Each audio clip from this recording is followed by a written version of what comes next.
پسری در بالای کد بیمار خوابیده بود. فرشته آمد و از او پرسید: راه بهشت را انتخاب میکنی یا راه عمر را؟ پسر گفت بهشت. فرشته گفت به سوی بهشت 3 قدم بمان. پسر قدم اول را ماند. صدای گریه به گوشش رسید. پسر گفت کیستند اینها؟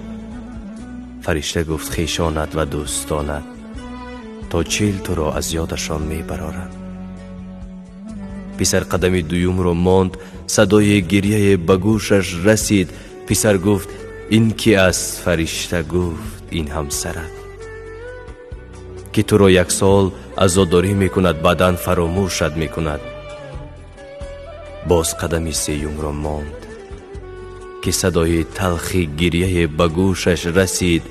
پسر ایستاد و گفت این صدای دردناک صدای کی است؟ فرشته گفت صدای مادرت است که تا آخری عمرش تو را فراموش نمی کند، تنها برای تو می سوزد. پسر باشد از راهش گشت و راه عمر را انتخاب کرد و گفت نمی خواهم پیش از مادرم بروم و او را در غم خودم آب و ادا کنم. مادران فرشته اند، به قدری این فرشته زمینی برسید.